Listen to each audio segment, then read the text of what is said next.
Hello everyone, good morning.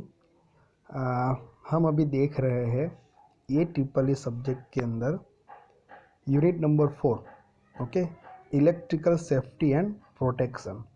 और उसमें हमने रेक्टिफायर के बारे में पढ़ा, देन फिल्टर के बारे में पढ़ा। ओके, देन नेक्स्ट हमने पढ़ा regulated power supply, then UPS. बाद में हमने देखा था ये प्रोटेक्टिव डिवाइसेस के अंदर तीन है, फ्यूज़, एमसीबी एंड ईएलसीबी। तो उसमें हमने पहला प्रीवियस वीडियो के अंदर फ्यूज़ के बारे में देखा था, जो उसके जो दो टाइप है, D type and link type का जो कार्ट्रिज टाइप फ्यूज़ है वो हमने देखा था डिटेल में, राइट। सो आज हम अभी स्टार्ट करेंगे। इम्पोर्टेंट जो टॉपिक है वो है एमसीबी। ये नेम तो हमने सभी ने सुना ही है, हम घर पे यूज़ भी करते हैं। उसका नेम क्या है? Miniature circuit breaker. Okay, miniature circuit breaker means MCB. अब ये वर्क कैसे करता है, काम क्या करता है, किसके लिए ये यूज़ होता है, तो वो थोड़ा इंट्रोडक्शन पहले दिया हुआ है। देन ये जो एक एमसीबी का अरेंजमेंट है उनको इसमें समझाया हुआ है। तो क्या है देखो पहले कि एग्जैक्टली क्या होता है, वो यहाँ से स्टार्ट करेंगे हम। ये जो है वो थोड़ा बहुत इंट्रोडक्शन है कि हिस्ट्री के अंदर कौन से डिवाइसेस थे प्रोटेक्शन के लिए, उसमें इम्प्रूवमेंट होके एमसीबी पे जो आए वो कैसे आए वो। तो उसको आप स्किप करोगे तो चलेगा। मेन इंपॉर्टेंट जो पॉइंट है वही हमें एग्जाम में लिखने हैं, तो ही हमें अच्छे मार्क्स मिलेंगे, राइट। सो एमसीबी वो क्या है? एक्चुअली इलेक्ट्रोमैकेनिकल डिवाइस है, right, to make the circuit on and off in the normal and abnormal such as the overload and short circuit condition। getting? सो एक टाइप की स्विच ही है, एक डिवाइस है कि वो ऑन ऑफ होता है। नॉर्मल है, अब नॉर्मल मतलब कौन सी कंडीशन होती है कि भाई ओवरलोड हो जाए या शॉर्ट सर्किट हो जाए, तो उस टाइम पे वो ऑन ऑफ होती है। अब देखो फ्यूज़ के अंदर हमने देखा ना, तो उसके डिसएडवांटेज भी हमने देखे थे। ओके, ओवरलोड होता है तो चांसेस रहते हैं कि हमारा जो इक्विपमेंट है, मतलब लोड, हमारा इक्विपमेंट मतलब जो हम यूज़ करते हैं, TV, fan, washing machine, AC, वो हमारा एक्चुअली लोड हो गया, वो हमारा क्या हो जाते हैं, मतलब डैमेज भी हो सकते हैं। सो वहाँ पे जो प्रॉब्लम थी उसको यहाँ पे रिमूव कर दिया है।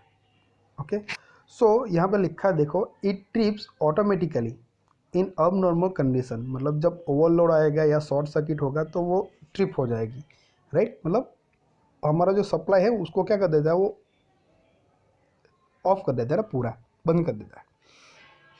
So M C B can be call the small version of circuit breaker.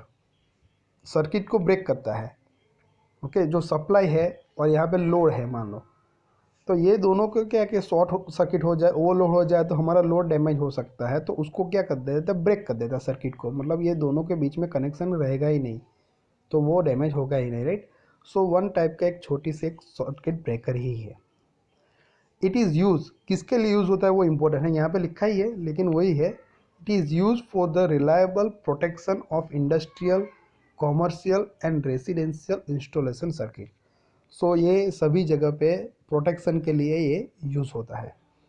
सो यहाँ पे कौन सी कंडीशन में यूज़ होता है और कहाँ पे होता है, ये दोनों इंपॉर्टेंट टॉपिक आएगा, तो ये दो पॉइंट में आपको इसको लिख दो। ओके, बाद में लिखा है कंस्ट्रक्शन एंड वर्किंग। मतलब ये आप फिगर ड्रॉ करो, जो स्केमेटिक अरेंजमेंट जो है एमसीबी का वो कैसे होता है वो बेसिक बताया है। तो देखो क्या है कि thermal type device is use for overload protection. यहाँ पे है देखो ये।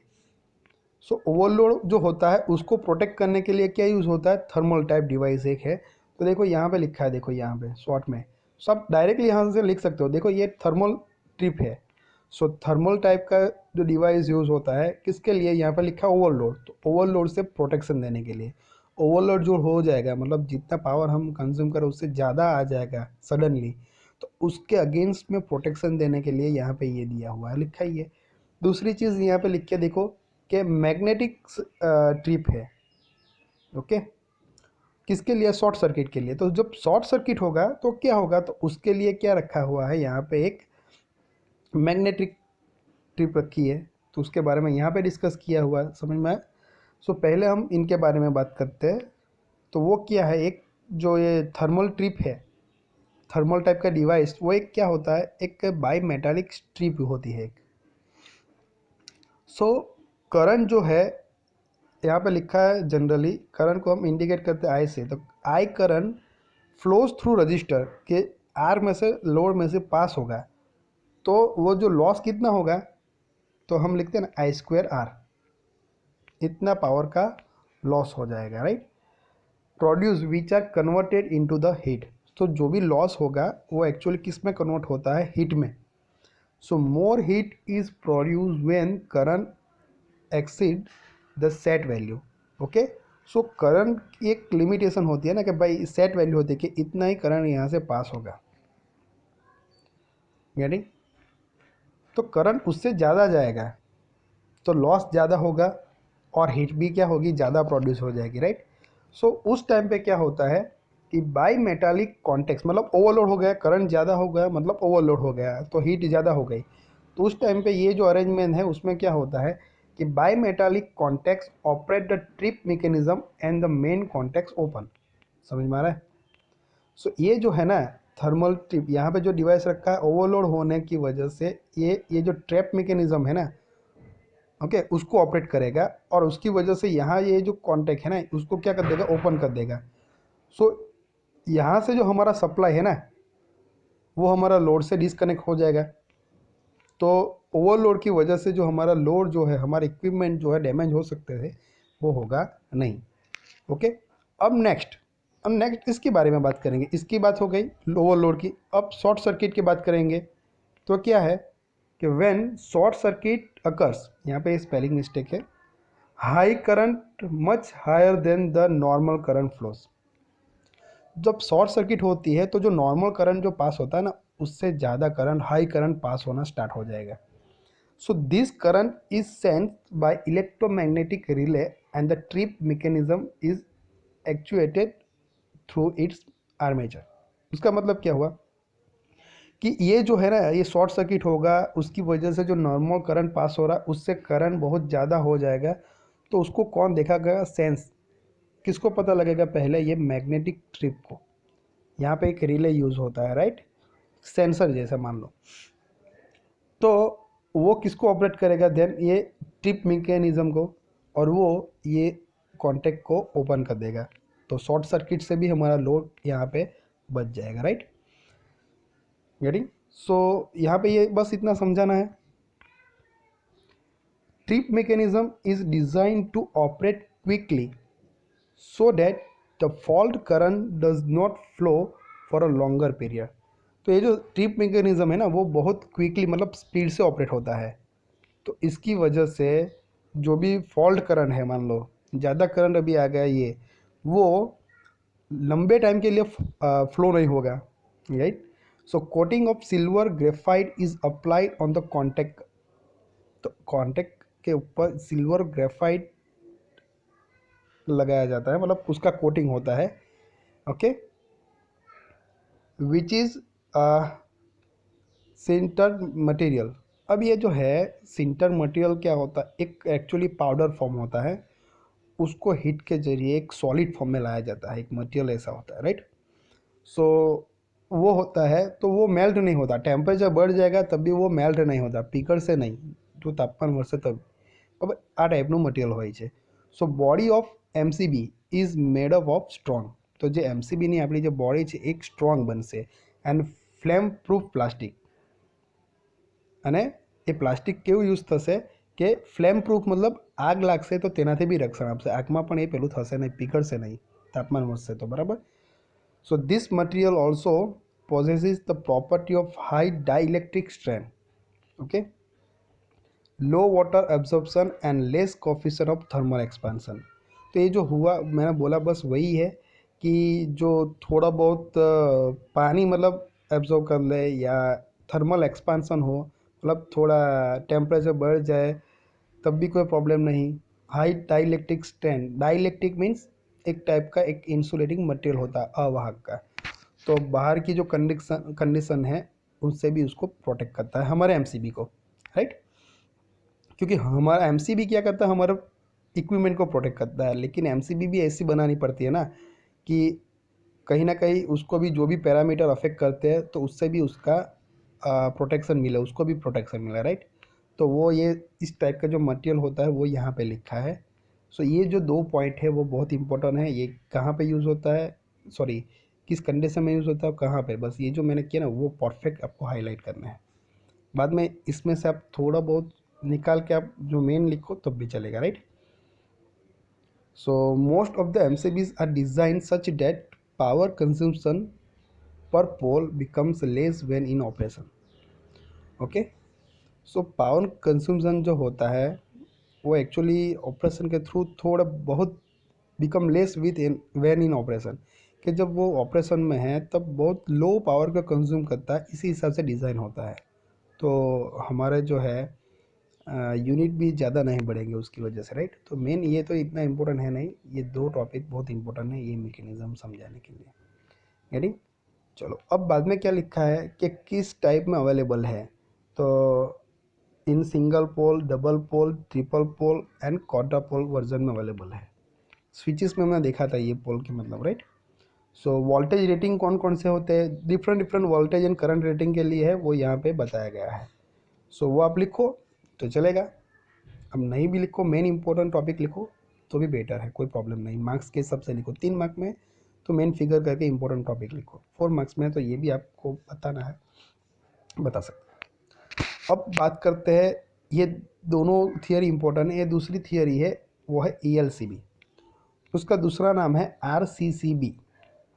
ELCB का मतलब क्या होता है, अर्थ leakage circuit breaker, and RCCB का फुल फॉर्म होता है रेसिडुअल करंट सर्किट ब्रेकर। तो ये जो रेसिडुअल करंट मतलब क्या होता है, लीकेज करंट, समझना है, लीकेज करंट दोनों सेम ही है। सो अलग अलग नाम दिया है लेकिन एक ही है, ELCB भी है और RCCB दोनों एक ही है, नाम अलग अलग है, राइट। चलो वो कहाँ पे यूज़ होता है वो हम देखेंगे अभी।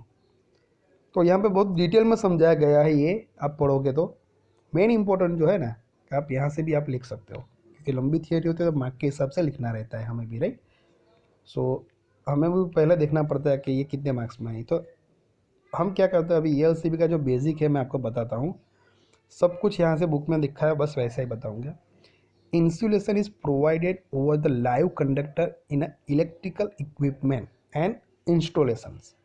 मतलब कोई भी एक इलेक्ट्रिकल इक्विपमेंट होता है, उसके अंदर जो कंडक्टर मतलब जो वायर्स हम बोलते हैं नॉर्मली, तार, वो जो होता है उसके अंदर क्या रहता है, उसके ऊपर एक इंसुलेटिंग मटेरियल रहता है, मतलब इंसुलेट किया जाता है उसको, होता है ना ग्रीन कलर का, रेड कलर का इंसुलेशन होता है कंडक्टर के ऊपर, लाइव कंडक्टर के, उसमें लाइव कंडक्टर मतलब उसमें सभी करंट पास हो रहा है। ये क्यों होता है, प्रोटेक्शन के लिए, क्योंकि हम उसको टच भी कर दे तो हमें मतलब शॉक नहीं लगता है। ओके, चलो।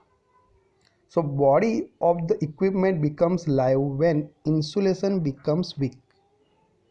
अब क्या होता है, जो इक्विपमेंट की बॉडी होती है ना, एक्चुअली उसमें से करंट पास होना लगता है। हम कहते हैं ना, कोई बार रेफ्रिजरेटर में देखो ऐसा होता है, रेफ्रिजरेटर को टच करेंगे तो हमें मतलब झटका लगता है सर, अरे करंट लगता है, हम बोलते हैं हमारी लैंग्वेज में शॉक लगता है। सो ये कब होता है एक्चुअली ऐसा, जो कोई भी इक्विपमेंट की बॉडी में से करंट जाएगा, मतलब उस लाइव हो जाएगा, मतलब यहाँ पे लिखा है ना, body of equipment becomes live, मतलब उसमें से करंट पास होने लगता है। कब, कि जब ये जो वायर्स उसके अंदर यूज़ किया है कंडक्टर, उसका जो इंसुलेशन है वो थोड़ा वीक हो जाए।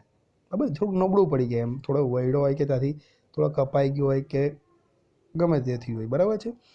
And a conductor touches the body of the equipment, અને જે વીક થઈ ગયું હોય કંડક્ટર એનું ઇન્સ્યુલેશન, અને એ ભાગ જે છે વાયરનો એ ઇક્વિપમેન્ટના બોડીને શું થાય છે, ટચ થાય છે, ત્યારે એમાંથી થોડો કરંટ કેવો કે આપણા કંડક્ટરમાંથી નીકળીને આપણે ઇક્વિપમેન્ટની બોડીમાંથી પાસ થવા લાગે છે, બરાબર છે। સો એ કરંટ જે ગયો એનો શું કહેવાય, એકચ્યુઅલી લીક થઈ ગયો કહેવાય ને કરંટ આપણા વાયરમાંથી બોડી, આપણા ઇક્વિપમેન્ટની બોડીમાં, તો એને શું કહેવાય, લીકેજ કરંટ, અને એને જ શું કહેવાય છે, રેસિડ્યુઅલ કરંટ, રાઈટ। ये रेसिड्यूअल करंट, राइट। सो यहाँ पे लिखा है देखो, 2 things can happen due to this, एक electrical shock and fire. So ये जो हुआ ना, मैंने यहाँ पे जो बताया है उसकी वजह से क्या हो सकता है, या तो ज़्यादा हो, हीट ज़्यादा हो जाए, इक्विपमेंट ज़्यादा गर्म हो जाए, हमारा टेम्परेचर बढ़ जाए तो फायर भी हो सकता है, और या तो हम टच करना चाहे तो इलेक्ट्रिकल शॉक भी लग सकते हैं। तो ये 2 चीज़ हो सकती है। So when person touches faulty body, मतलब फॉल्टी बॉडी ऐसी हो गई कि जहाँ पे कोई वायर लीक हो गया, उसका इंसुलेशन वीक हो गया, और वो हमारा जो इक्विपमेंट है उसकी बॉडी के साथ टच हो गया और उसमें से करंट पास होना स्टार्ट हुआ, मतलब वो लाइव हो गया और उसको हम टच करेंगे ऐसी बॉडी को, तो क्या होता है, current flows through the body of the person, हमारी जो बॉडी है उसमें से करंट पास होना स्टार्ट हो जाएगा। And effect of shock depend upon the magnitude of the current flowing through the body of the person.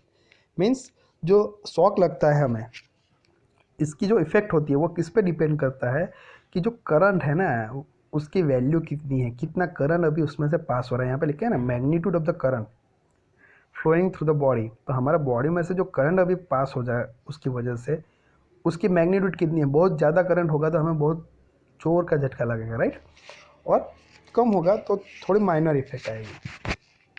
So when insulation becomes weak, मतलब આ જે કંડક્ટર જે વાયર છે એની ઉપર જે આપણે પડ ચડાવી હોય છે અવાહકનું, એ નબળું પડી જાય, or the connection become loose, मतलब જે આપણે કનેક્શન કર્યા હોય એ કેવા થઈ જાય, કોઈક વાર લૂઝ થઈ જાય, દેન ફાયર મે રિઝલ્ટ, તેનાથી મે બી આગ લાગી શકે, because the current which must pass through the conductor only now leak to the earth through weak insulation and other material, કે જે કરંટ ખાલી આપણા વાયરમાંથી मतलब કંડક્ટરમાંથી પાસ થવો જોઈએ એ શું થશે, લીક થઈ જશે, ઓકે, લીક ટુ ધ અર્થ, એટલે કે અર્થિંગ આપણે અર્થ જે હોય છે બસ એમાં લીક થઈને मतलब એમાંથી પાસ થવાનું ચાલુ કરી દેશે।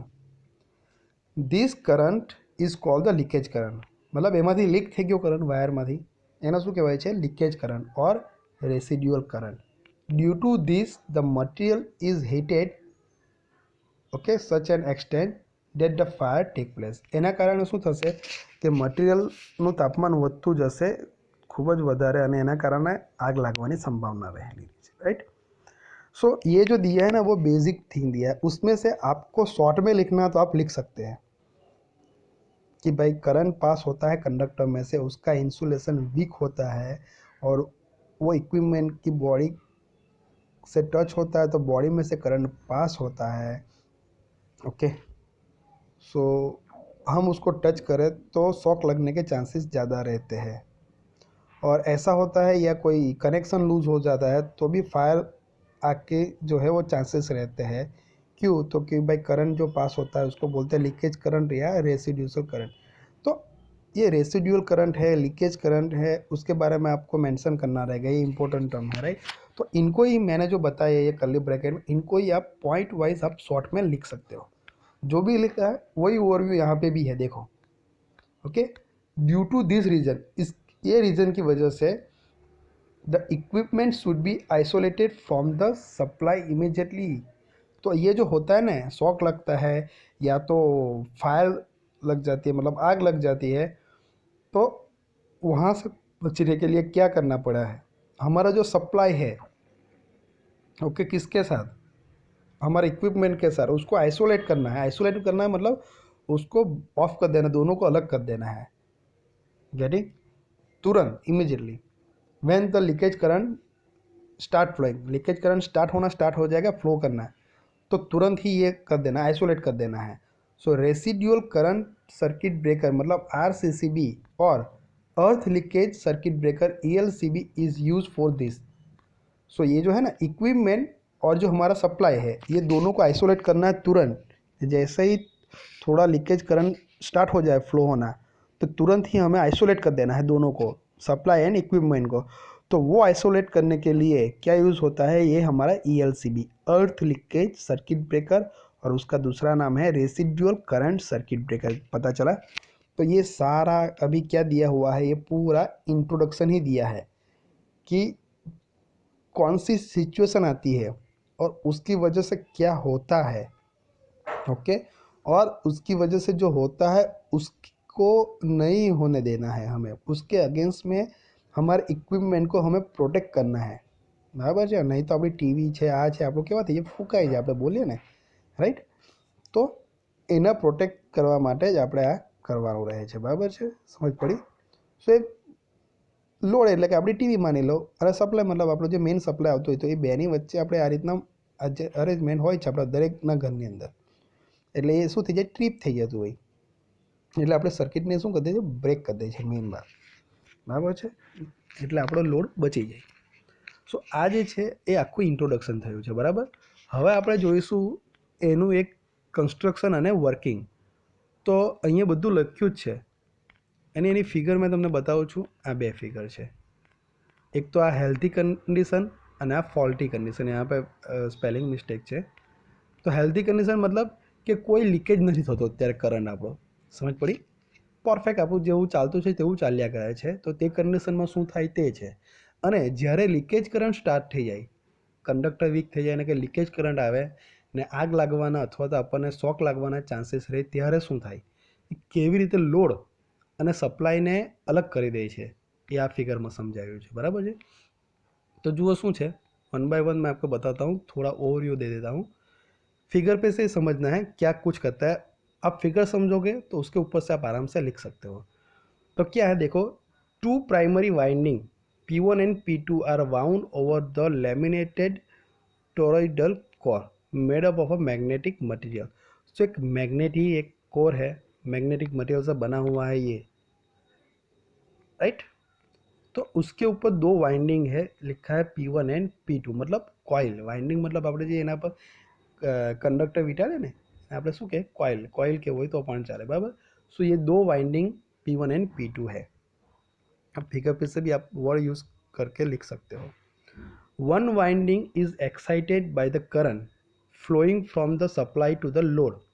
ओके, सो दो में से जो एक है मान लो P1, तो वो कब एक्साइट होगी कॉइल, उसमें से जब करंट पास होगा, कहाँ से कहाँ तक, सप्लाई टू लोड. समझ में है, हमारा सप्लाई से हमारे टीवी लोड है तो वो डायरेक्शन में सप्लाई से लोड तो जो करंट पास होगा ना, तब एक वाइंडिंग एक्साइट हो जाएगी. और दूसरी जो वाइंडिंग है, another winding is excited by the current flowing from load to supply, मतलब रिवर्स. पहली वाइंडिंग जो है वो सप्लाई से लोड, और दूसरी वाइंडिंग कब एक्साइट होती है, लोड से सप्लाई, यानी सो दोनों मतलब ऑपोजिट हो गए एक दूसरे से, डायरेक्शन दोनों की अलग हो गई करंट की, राइट.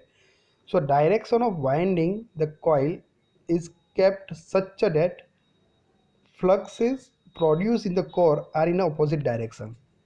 ओके, सो जो कॉइल है, वाइंडिंग है, उसको इस तरह से इस डायरेक्शन में रखा जाता है कि उसके अंदर जो करंट पास होता है तब फ्लक्स प्रोड्यूस होगा. मतलब एक वाइंडिंग में सप्लाई करंट किस डायरेक्शन में, सप्लाई टू लोड पे जाएगा, और दूसरी वाइंडिंग में लोड टू सप्लाई, दोनों अलग डायरेक्शन में, तो दोनों में फ्लक्स प्रोड्यूस होगा. ओके, तो वो कैसा होगा, सेम होगा. अच्छी कंडीशन होगी ना हमारी, कोई लीकेज करंट होगा ही नहीं, तो supply to load and load to supply current कैसा रहेगा, सेम रहेगा. तो उसके अंदर जो फ्लक्स प्रोड्यूस होगा वो भी कैसा रहेगा, दोनों वाइंडिंग के अंदर सेम रहेगा, लेकिन दोनों की डायरेक्शन कैसी रहेगी, ऑपोजिट, एक दूसरे से अलग. सेम होगा लेकिन ऑपोजिट डायरेक्शन होगी. तो हम नेट फ्लक्स की बात करें तो वो क्या हो जाएगा, जीरो. मान लो कि ये 5 है ये डायरेक्शन में और ये 5 वेबर है ये डायरेक्शन में, तो दोनों का नेट हम रिजल्टेंट फ्लक्स की बात करेंगे तो वो क्या हो जाएगा, जीरो हो जाएगा. पता चला, उसी हिसाब से अरेंजमेंट होती है. तो ये है. अब देखो उसमें और क्या होता है, ये तो इसकी बात हो गई इनकी. अब और क्या होता है, तो यहाँ पे नीचे लिखा हुआ है देखो कि सो इन द हेल्दी कंडीशन, मैंने जो बोला वो कि अच्छी कंडीशन है, कुछ प्रॉब्लम है ही नहीं, हमारा कंडक्टर अच्छा है, कोई करंट लीक नहीं हो रहा है, मतलब हेल्दी कंडीशन है. तो net flux is in the core is zero, मतलब मैंने जो बोला वो कि कोर के अंदर जो नेट फ्लक्स है वो हमारा क्या हो जाएगा, जीरो. दोनों को मिला के दोनों सेम ही है और ऑपोजिट डायरेक्शन में है, तो नेट फ्लक्स क्या हो जाएगा, 5 है तो इंडिकेट करते वो जीरो हो जाएगा. So there is a one secondary winding. So एक दूसरी सेकेंडरी वाइंडिंग है, winding is on the core. So core के अंदर एक दूसरी भी सेकेंडरी वाइंडिंग होगी. पहले तो हमने P1 के P2 वाइंडिंग के बारे में देखा, उसमें क्या होता है वो भी देख लिया. अब एक सेकेंडरी वाइंडिंग है एस, वो कोर पे होती है। This winding is connected to the armature winding of the protective relay. मतलब फिगर में आपको बताता हूँ, तो जो सेकेंडरी वाइंडिंग है वो ये ऐसे ये है कोर के अंदर, राइट। सो उसका कनेक्शन कहाँ पे किया जाता है, यहाँ पे ये एक आर्मेचर के साथ कनेक्ट किया हो जाता है। अब यहाँ पे क्या होता है वो लिखा है, देखो यहाँ पे क्या है वो अभी बात करेंगे। A strong permanent magnet is kept in middle of the laminated core. तो ये जो लेमिनेटेड कोर है उसके अंदर एक स्ट्रॉन्ग परमानेंट मैग्नेट રાખવામાં આવે છે, બરાબર। One winding is wound over the one outer limb. मतलब એ આ એક આઉટર લીમ છે એની ઉપર એક બીજી એક વાઇન્ડિંગને વીંટાળવામાં આવી છે, બરાબર છે।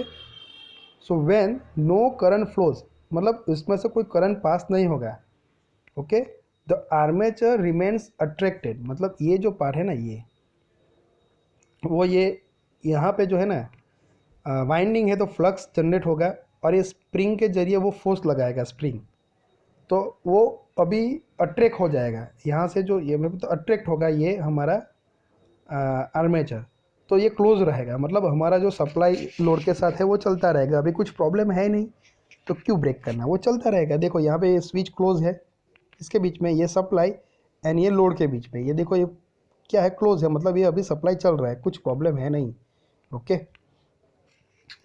सो armature remains attracted due to the flux of the permanent magnet. तो ये परमानेंट मैग्नेट यूज़ होता है तो यहाँ पे फ्लक्स प्रोड्यूस होता है, तो वो क्या करेगा, अट्रैक्ट करेगा। जितना ज़्यादा फ्लक्स होगा इतना ज़्यादा ये जो है ना हमारा आर्मेचर उसको क्या करेगा, अट्रैक्ट करेगा, मतलब इसके साथ कनेक्ट होगा, तो ये स्विच क्या हो जाएगी, क्लोज हो जाएगी, वो उसके साथ कनेक्ट है। Now overcoming the spring force ऐसा लिखा है देखो, लेकिन यहाँ पे ये स्प्रिंग है तो स्प्रिंग फोर्स लगा के उसकी वजह से वो यहाँ पे ये स्प्रिंग के साथ जुड़ा है और यहाँ पे ये ओपन है, ओके। तो जब अट्रैक्शन हुआ है तो यहाँ पे क्लोज हो जाएगा, अट्रैक्शन नहीं होगा तो वो ओपन हो जाएगा, तो ये स्विच भी हमारी ओपन हो जाएगी, मतलब ये सप्लाई एंड लोड क्या हो जाएगा, डिस्कनेक्ट हो जाएगा, ओके। चलो तो ये हो गया।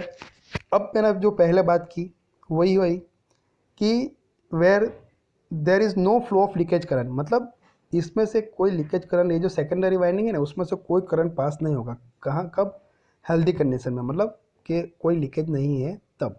तो क्या होता है कि यहाँ पे जो है ईएमएफ जो प्रोड्यूस होता है दोनों वाइंडिंग पे, वो दोनों इक्वल हो गए, मतलब दोनों में से जो करंट है ये के डायरेक्शन में सप्लाई टू लोड और दूसरी वाइंडिंग में लोड टू सप्लाई, ओके, वो सेम होगा, तो उसकी वजह से जो फ्लक्स प्रोड्यूस होगा वो भी सेम होगा। तो ये कोर के अंदर जो नेट फ्लक्स है वो क्या हो जाएगा, जीरो। उसकी वजह से यहाँ पे कोई करंट पास होगा नहीं, करंट पास नहीं होगा तो यहाँ पे परमानेंट मैग्नेट की वजह से जो ईएमएफ प्रोड्यूस होता है तो ये हमारा आर्मेचर को क्या करेगा, अट्रैक्ट करेगा, मतलब એને આકર્ષિત કરીને અહીંયા એને જોડેલો રાખશે સ્પ્રિંગની મદદથી ફોર્સ લગાવીને, બરાબર। સો આપણો સપ્લાય અને લોડ એકબીજા સાથે કેવા રહેશે, કનેક્ટ રહેશે। હવે जब फॉल्टी कंडीशन आए, मतलब कि अब एक कुछ लीकेज करंट पास होना स्टार्ट हो जाए, हमारा कोई कंडक्टर वीक हो गया उसकी वजह से बॉडी में लीकेज करंट पास हो जाए तो क्या होगा, तो लीकेज करंट की वजह से क्या होगा, यहाँ पे जो फ्लक्स नेट फ्लक्स हमारा जीरो होता था वो अब नहीं होगा, वो फ्लक्स क्या हो जाएगा, रिड्यूस हो जाएगा। मतलब क्या हुआ कि दोनों में source to load and load to source जो करंट पास होता है दोनों वाइंडिंग में से, ओके, वो क्या हो जाएगा, डिफरेंस आ जाएगा, उसके अंदर सेम करंट नहीं होगा तो फ्लक्स भी सेम जनरेट नहीं होगा, तो नेट फ्लक्स जीरो होगा नहीं। तो उसकी वजह से क्या होगा, ये जो सेकेंडरी वाइंडिंग है एस उसमें से करंट पास होना स्टार्ट हो जाएगा, जो डिफरेंस आएगा वो जो सप्लाई टू लोड पे जो आया वो और लोड टू सप्लाई पे जाने वाला है उसमें लीकेज करने की वजह से कम हो जाएगा करंट, तो इतना जो है फ्लक्स में डिफरेंस आएगा, तो उसकी वजह से वही डिफरेंस का करंट जो है वो पास होना स्टार्ट हो जाएगा। यहाँ पे देखो, यहाँ पे एरो बताया है देखो, राइट, ये करंट पास होगा, तो यहाँ पे ये लिंक पे वाइंडिंग ही है तो उसकी वजह से यहाँ पे भी ईएमएफ जनरेट हो जाएगा, समझ में आ रहा है। और ये परमानेंट मैग्नेट तो है ही, तो यहाँ पे तो ईएमएफ जनरेट होता ही है, लेकिन यहाँ पे भी क्या है, ईएमएफ जनरेट हो जाएगा, तो दोनों ईएमएफ की जो डायरेक्शन है वो क्या हो जाती है, अपोजिट। तो यहाँ पे हम बात करें तो ईएमएफ हमारा क्या हो जाएगा, दोनों का अपोजिट है, यहाँ पे 5 है यहाँ पे 3 है, अपोजिट है तो 2 हो जाएगा। ईएमएफ क्या एक्चुअली पहले 5 मिलता था, अभी 2 वेबर मिलेगा, तो ईएमएफ कम हो जाएगा हमारा, फ्लक्स हमारा, राइट, ईएमएफ यानी समझो फ्लक्स, हम वो बोलेंगे, फ्लक्स बोलेंगे। तो फ्लक्स जो है यहाँ पे भी फ्लक्स जनरेट होता है और यहाँ पे तो फ्लक्स है ही परमानेंट, दोनों की डायरेक्शन क्या है, अलग है, तो फ्लक्स क्या हो जाएगा, कम हो जाएगा। तो उसकी वजह से ये जो हमारा आर्मेचर यहाँ पे देखो, यहाँ पे कनेक्ट हुआ था, अट्रैक्ट आकर्षण, અહીંયા શું થશે, ફ્લક્સ ઓછો થઈ જશે તો થોડું અપાકર્ષણ થશે અને આ ફોર્સ કોણ લગાવશે, સ્પ્રિંગ, એના કારણે શું થઈ જશે, અહીંથી એ કોન્ટેક્ટ દૂર થઈ જશે, આપણો જે આર્મેચર છે તે આ રીતના ઓપન થઈ જશે અને એ કોની સાથે કનેક્ટ છે, આ આપણા કોન્ટેક્ટ સાથે।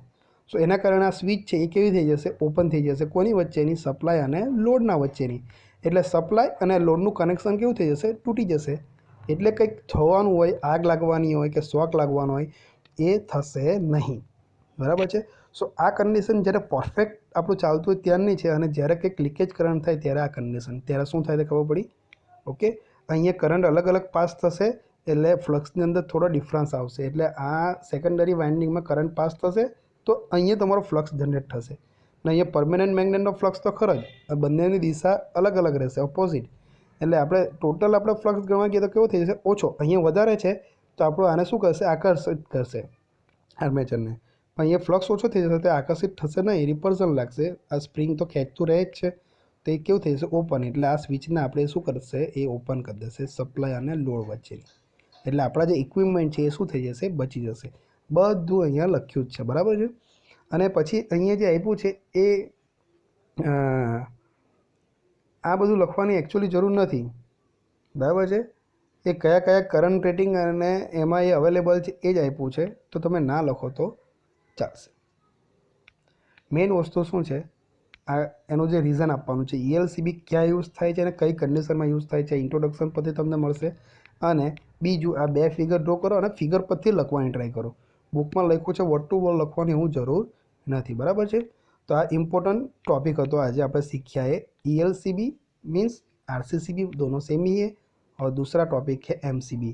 आप पेपर देखोगे तो ज़्यादा से ज़्यादा पेपर में 2 में से 1 थियरी आपको मिलेगी ही, ठीक, तो आपको अच्छी तरह से करनी है।